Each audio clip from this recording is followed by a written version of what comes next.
Welcome to the D6 Family Ministry Podcast, a place where ideas, principles, and personalities come together to give you a ministry advantage that empowers the church and home. I don't know anything more important in our society or in the kingdom of God than to help the church, help the family. Discipleship is not an event, it's a way of life. And one day it just hit me that discipleship at home was not about doing more. It was about inviting Christ into what we were already doing. The goal of family ministry is not families sitting on the couch holding hands and singing Kumbaya. The ultimate goal is families that love God, love people, and make disciples of all peoples. So that's why you're here. You're here to say 1 hour a week, as significant and as awesome as it is, we know that it's not enough and we want to be intentional with every hour. You're listening to the D6 Podcast. Here are your hosts, Marianne Howard, Ron Hunter, and Josh Wooten. Welcome to the D6 Podcast. You just heard Josh say that, but Josh is not with us today. Like myself last time, I had some travel to do and hit me in my heavy season, and Josh and Marianne carried on in an incredible way. And today, Marianne and I will carry on, and Josh will rejoin us again in the future. And it's just the seasons of ministry, isn't it, Marianne? That's right. You know, ebbs and flows, the ebbs and flows. That is exactly right. That's exactly right. Well, you know, we often jump in here and we have some fun. We often banter back and forth with some areas, but we really talked about this off the air and we thought, you know what? The topic that we're dealing with today is pretty serious. Mm-hmm. And there's ways we could have jumped into this lighthearted. There's ways we could have jumped into it serious. We thought this really needs no setting up. We felt like we just needed to enter into this interview, and then we'll come out and comment on it on the other side and really, bring some analysis and perspective. But as all of you are aware, back in June, there was a release from the Supreme Court dealing with abortion. And I think the church absolutely celebrated. But at the same time, we also have sensitivity for how other people are responding in relation to our testimony and the holiness of God. And finding that balance is really challenging. And today's guest, Dr. Katie Frugé, is going to really navigate some of those areas. And when we get back from this interview, then Marianne and I will talk through some of these things. Let's take time to listen to Dr. Frugé.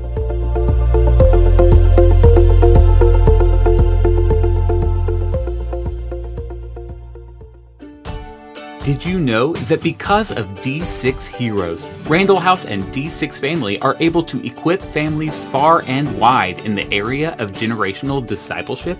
Due to the financial gifts of both individuals and churches, D6 curriculum has been translated into multiple languages and distributed across the globe, including restricted access countries for use in the underground church. In short, because of the financial gifts of individuals like you, moms and dads all over the world can pass their faith to the next generation of believers. Would you consider becoming a D6 hero?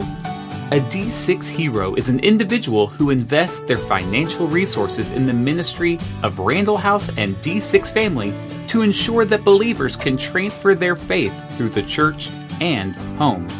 Please visit d6hero.com to join the ranks of our heroes and to explore other areas where your financial investment can have an impact.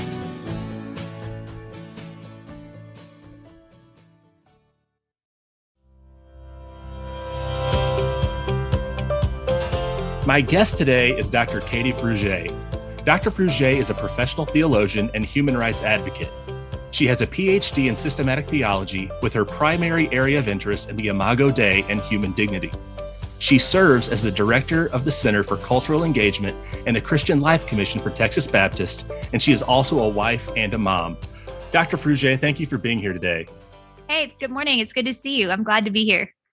Well, today we are talking about the issue of abortion, and we're talking about what it means to be pro-life. And just so our listeners know, we're recording this after the Supreme Court leak, but before the actual Supreme Court ruling on Roe versus Wade. So just want to put that in context. By the time you hear this or read this, there may be a ruling, but there isn't right now. So just so you kind of know where we're coming from.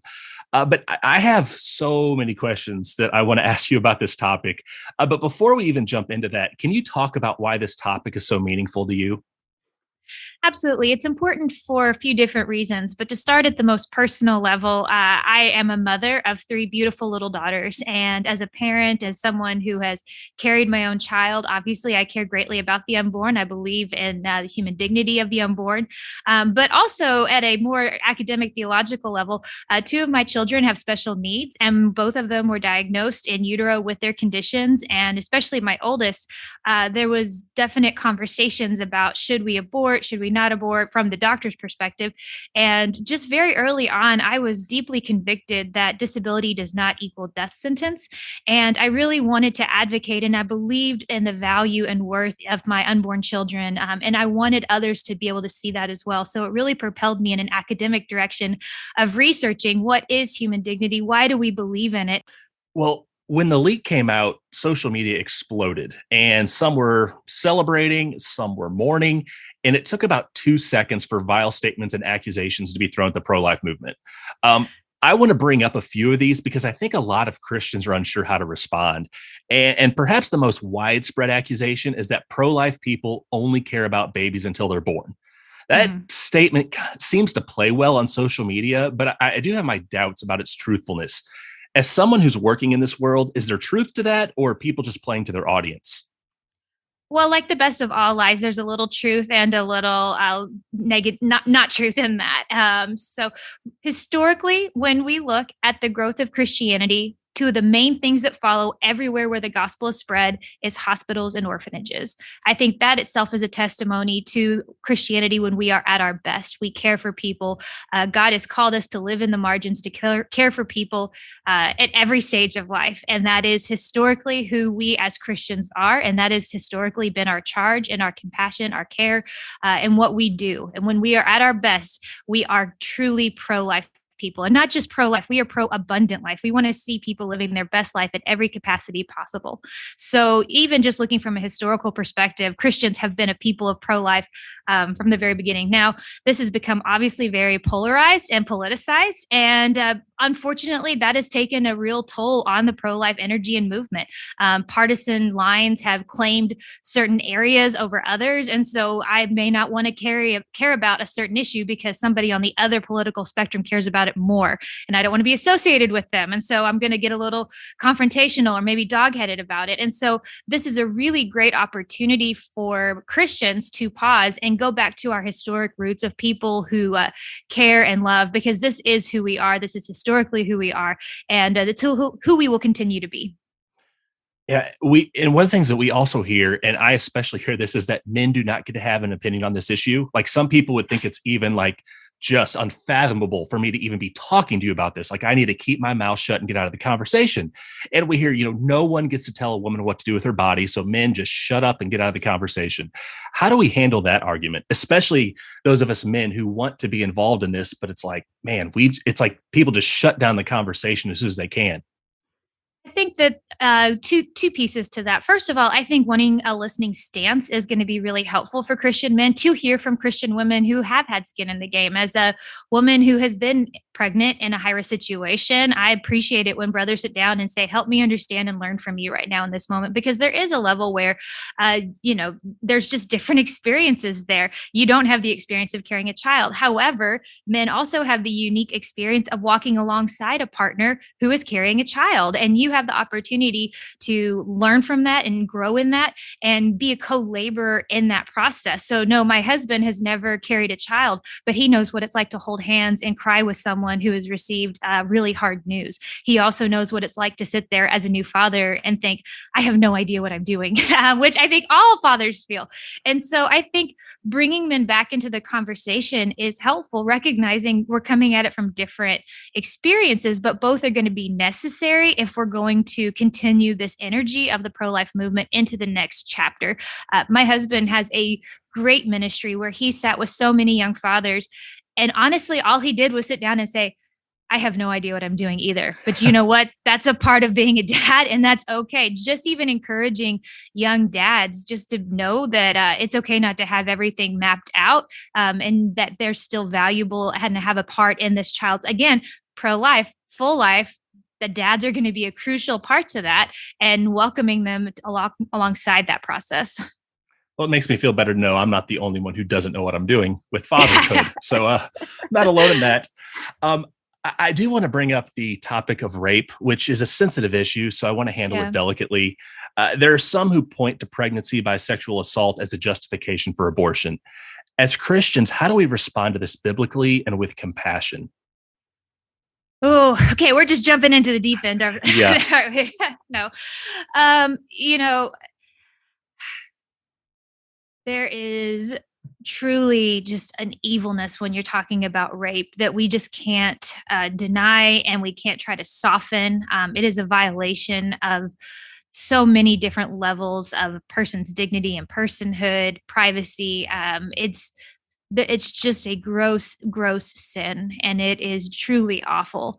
And as we are talking about this, one of the things that's going to be so crucial is also on tandem with the pro-life movement is Me Too movement, Church Too movement, understanding that these things are real, that they are happening, and that they're impacting women. And how can we have a holistic approach to supporting survivors of abuse, because their needs are going to be very unique and specific. And so we need to have a robust conversation, and honest, humble conversation about how to care and for rape victims, especially.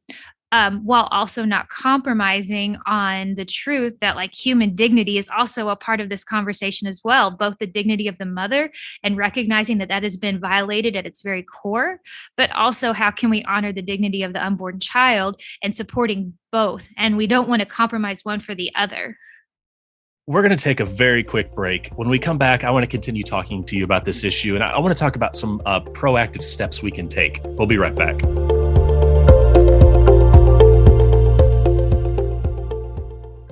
Start connecting with your family today with the D6 Family app, available for free. Based on Deuteronomy 6, D6 is the leading voice in family ministry. Scripture teaches that parents are the primary disciplers of their children. The D6 Family app delivers resources that are updated weekly and designed to equip you for generational discipleship. Resources include family fun questions, weekly splinks, parent pages, family fun nights, foundational talks, the D6 podcast, and more. Connecting with your family has never been this easy or fun. Download the D6 Family app today. We are back, and we're talking to Dr. Katie Frugé, and we're talking about abortion and the pro-life movement and what Christians can do to get involved. Now, you wrote an article for the ERLC in which you said this. I love this. You said, if Christians want to have a true impact on the issue of abortion, we must carefully work to eliminate why abortion seems to be the best choice, not merely make it an illegal choice. Can you unpack that statement for us and explain the role of the church in this? Absolutely. The church has the manpower to be able to solve so many of the issues that go into a woman deciding to an abortion is the best alternative that she has in front of her. And I speak to this as someone who dearly loves women who have had abortions, and sitting there and hearing from them about why they felt at the time that was their best solution. And so often they were fixable things that, as I looked back on, I had to repent and tell them, I wasn't there for you and I'm sorry, or I made this a difficult situation for you, inadvertently even maybe, but recognizing that there are fixable solutions, that there are realistic problems, that when a woman faces an unexpected pregnancy, there are legitimate challenges ahead of her, that the church could help be a part of that solution. And we have great solutions to it. And they're real challenges though. So when she's going to looking at all these things, and as she's making that scaled decision, we can greatly impact where the weight of that scale is going to land based on the ways that we come alongside women in their time of need, recognizing that there's a whole host of ways that we can support women.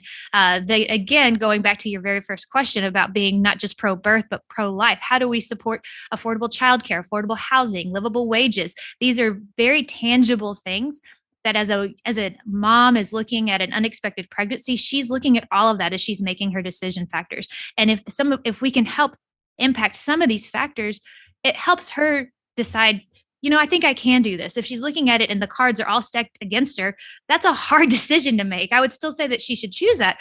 But I see what she's looking up against, and she's saying, I feel overwhelmed, like this is something I cannot do. So we can help come alongside so that she can look at it at an unexpected pregnancy and say, you know what, I see a path forward. Because I think at the end of the day, that's really what we want to be able to offer moms, is a pathway forward that they can see themselves, not just one that we're telling them is out there that's just kind of in the maybe what of multiverse of things that could happen. No, we see a path forward, and she sees a path forward too. That's what the church really needs to come alongside and help them recognize. And if church leaders are listening to this and they're saying, okay, yeah, we want to get involved, we want to get on board, we want to do something, what can we do besides just posting statements on social media, or maybe even just donating money, which is, donating money to crisis pregnancy centers is a great all those thing. Things. Yes. But if they say, we want to actually, get our hands dirty, get on the ground, what are some opportunities that are available? What are some things that you've seen out there for churches? I think first easiest thing, if you are not already connected with a crisis pregnancy center in your community, you need to get connected with one now. They are already the boots on the ground, and they are doing the work, and they would probably have some pretty tangible asks that you could go in tomorrow and start fulfilling. That is such an easy on-ramp to be able to get involved in the pro-life movement. There are other programs also you can invite into your organization. Organizations like Embrace Grace or other ones that give you opportunities to come alongside women in their pregnancies to support them is another one. I talked to one pregnancy resource center, and she said, if I could just have ready with me a list of ways the church wants to come alongside of mom, like just take the time to create a document that just says, hey, I know that you weren't planning this. I know that this is a shock, but this church right here in your community, they just want you to know that these are all the different ways that they want to come alongside you, and just give them that resource. She said, I would love to have something like that. And I'm like, why don't you have that? That's such a tangible thing. This is amazing to me that our churches aren't giving those kind of resources out there. And if I'm not mistaken, these centers that you've talked about, they're not just like few and far between. There's a lot of these out there, right? Like people shouldn't have to struggle to find these. Is that correct? Absolutely. No, they're far outpaced. Even if you look at like a crisis pregnancy centers to centers that perform abortions, absolutely. There's so many out there. There's resources on the ground because there's so many people who care about this. This is something that people have put skin in the game. Christians are there. It's not glamorous, and sometimes it's not getting the frontline headlines that others organizations get, but they are there and they're doing good work. Well, I want to throw this back to Deuteronomy 6 for a second. As parents, we bear the responsibility for discipling our kids and teaching them about these issues. The issue of abortion is extremely difficult because the world is screaming, sometimes literally screaming a different message. How can we help our children understand this issue of human dignity? I think it starts young with conversations about their dignity and helping them understand autonomy from a perspective of you are a person with a body that is good, that God has created and he has deemed good. And how do we honor that? We can teach our kids very young about human dignity, and it has different implications at different points in their life.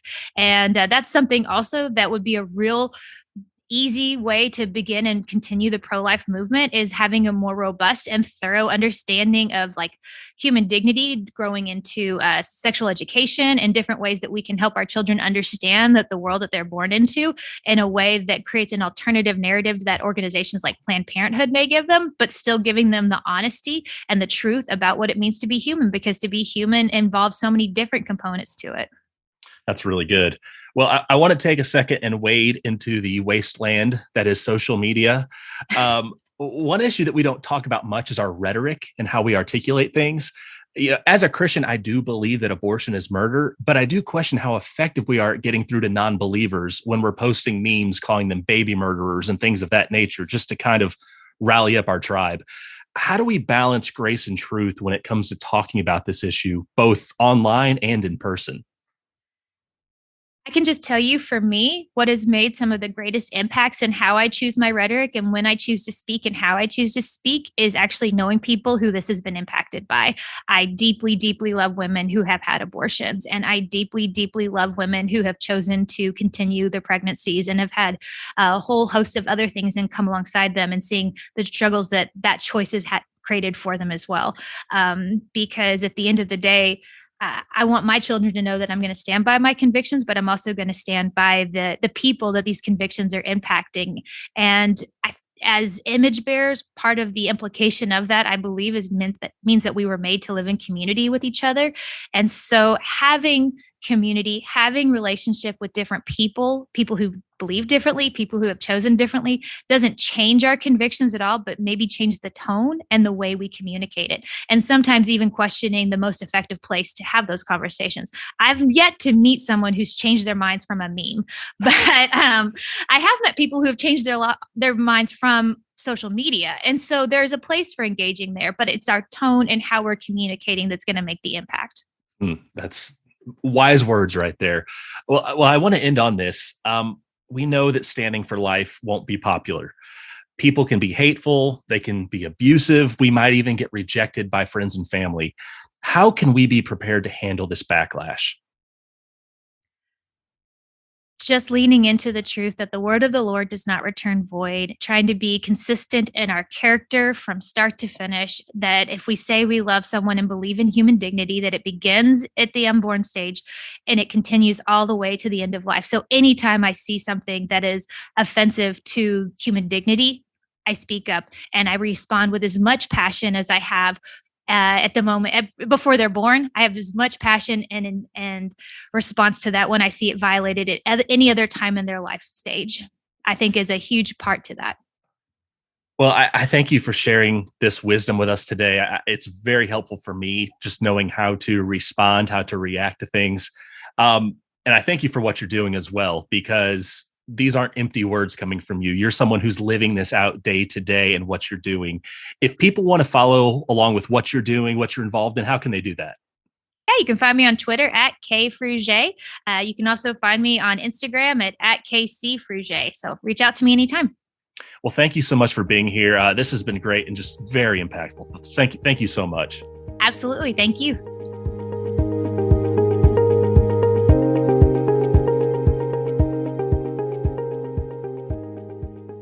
Well, I am so thankful for Dr. Fruge and her perspective. And she brought out a lot of incredible points. I have lots of notes on my yellow notepad that you guys yes.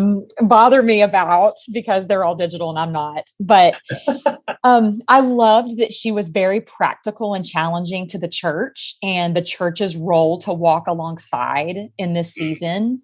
And if we're going to be a pro-abundant life, which was one of her words, I loved pro-abundant life, that we've got to be as a church really, really active in meeting needs and walking alongside organizations and being sensitive to foster care and meeting needs of pregnant women and practicing listening and just financially and physically working hard to walk alongside and meet needs. And so I was really blessed by her thoughts on that.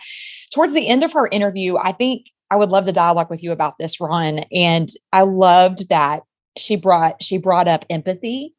Yes. And the way that we're approaching social media rhetoric. And we've got to balance grace and truth in how we communicate. But empathy changes the world, you know? And when we can sit at our tables and our couches and our living rooms and listen to people's stories, I think that can be a really powerful thing that can bring healing, specifically in this topic. No, it really can. In fact, I have a hypothesis. I'm not sure if this is the right word, but Marianne, what do you think about the fact that people's empathy is often determined by the people they are closest to on a regular basis? Yes, and sir. so sometimes we forget how other people see things differently. It doesn't mean they're right, doesn't mean we're right, but it means that if we don't have empathy, when we're dealing with this, then we probably will not have influence either. And the one thing God calls us to have is to be salt and light. That's And right. I'm fearful in these circumstances, especially related to abortion and some of these other volatile issues where there's such polarizing views, that we love throwing salt into the wound rather than using salt as a healing, nurturing factor that I think Christ intended it. I love that she even spoke to that. And, she says, hold your convictions, but do it with love.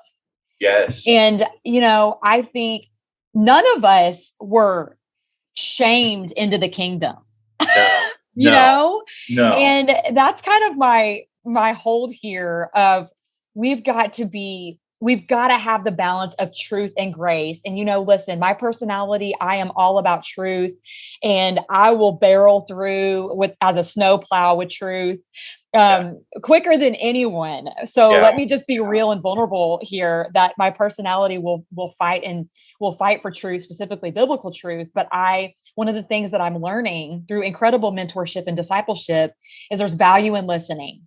Yeah. Scripture calls us to be quick to listen, slow to speak, and slow to be angry. And I think we've got to be careful as Christ followers if we're always trying to pull up to the table to be heard, but we're not taking time to listen.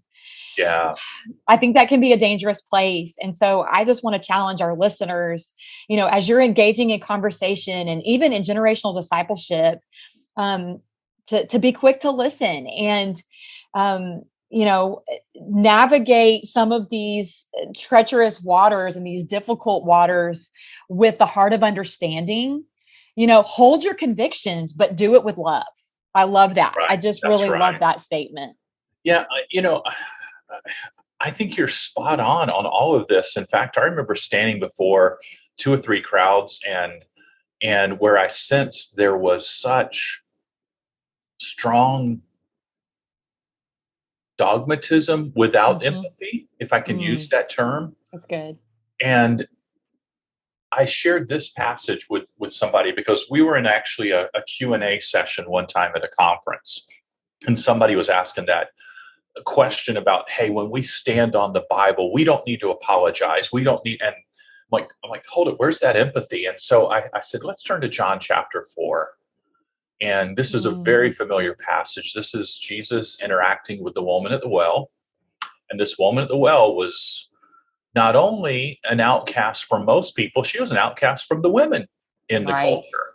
I mean, she lived a pretty difficult life by any culture standards. And this is a lady that I think few Christians, few churchgoers would actually interact with our culture today. If we saw her at 7-Eleven or at, any convenience store, we probably would go out of our way to keep looking in the store until she checked out so we wouldn't have to have a conversation with her.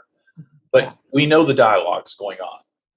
Do you remember how they finished out this, Marianne, the dialogue at the end and the questions Jesus asked? I always love, remember the attorneys, they ask this, they say this, never ask a question in the courtroom you don't already know the answer to.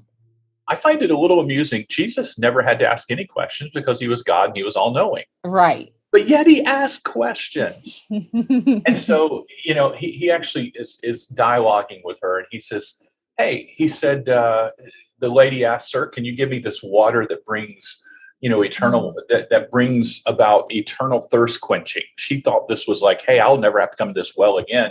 She misunderstood what he had. And so she said, I'd really like to not have to come back here and draw water anymore, especially at this time of the day when nobody's here and it's the heat of the day. And Jesus looked at her and he said this, in verse 16, go call your husband and come back. She said, I have no husband, she replied. Jesus said to her, and here's where I pause. How you read these next verses determines how your pastor preached and your biblical worldview of understanding this passage. Most people would read it like this. Jesus said to her, you're right when you say you have no husband. Fact is, you've had 5 husbands. And now you have the one you have is not even your husband. What you just said, that's quite true. With a little condescension, a little matter-of-factly.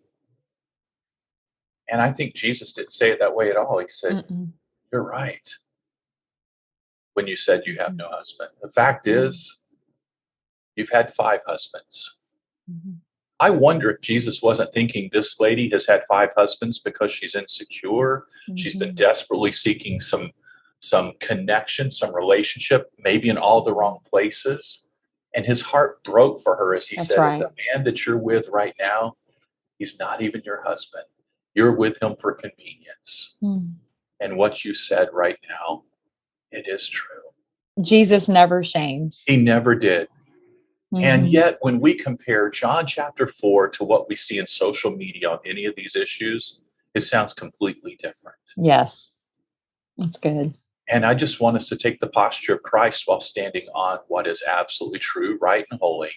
That's right. As we want to reach people, not push people away, regardless of the issue. Yes. Marianne, you deal with various ages in your church. What advice do you have for the people listening as we kind of wrap up thoughts on this? As different things are going on, my first thought is don't engage the volatility. Don't try to escalate that. What advice would you have in there? Well, I was just telling you off the air that, if I'm going to engage this conversation, it's going to be face to face so that you can hear my tone and I can hear your heart. And so I think with this generation coming up, we've got to be quick to listen. And, scripture says, I want to come behind what you just said, which was so powerful. It says, there is therefore now no condemnation for those who are in Christ Jesus. And we want the world to know Jesus. We want the world to be that thirsty woman coming to get a drink from a God who satisfies. And we're a representation of that. And so I think you're right. I think we've got to be very, very careful. I would strongly encourage all of my friends out there listening to caution and pray about anything you post. Yeah. And if there's going to be confusion about your tone and you can't clearly communicate it, I would just caution you to not post it. Agreed. So, and engaging the next generation, they need to be loved. They need to be heard. This is why generational discipleship is so important, so that we're building a biblical worldview when they're early and we're having conversations about truth and abortion and, these topics. And so I'm thankful for your perspective today, Ron. I'm thankful for Dr. Fruge and her perspective on this topic, and excited for the work of God as we move forward. That's right. I had a pastor give me this advice early in my ministry because Roe v. Wade's been out there a long time. He said, every time you speak on this in church, realize that over half your church has experienced this personally in some way. Maybe not themselves, but maybe a daughter, maybe a son who was in a relationship, whatever it is. And as we talk about what's right, we need to understand there is a lot of people dealing with the pain and the guilt. And as you just said, Christ is redemptive in his approach. And so we need to approach it with that sensitivity. Well, let's look towards next week. We have 2 guests that we'll be interviewing next week. And the point of our interview next week is we're introducing a new opportunity for all of our listeners to take advantage of. And we're partnering with Bethel Seminary up in Minnesota to provide a certificate of family ministry at a seminary level without having to attend a seminary. And it's like getting 3 credit hours over about 9 months. I'm so excited about this. That gives you a brief, just kind of expectation. If that sounds like something that you would love one of your staff members, one of your leaders, directors, volunteers to do, they make it so easy to be a part of this, but it's such a deeper level than other programs I've seen and evaluated out there. So next week, we're going to explore that. Until then, we're praying for you, especially considering the culture and the topics that are surrounding us right now as you're trying to be Christ to so many people. We'll see you next week. You've been listening to the D6 Podcast. You can learn more about D6 at d6family.com.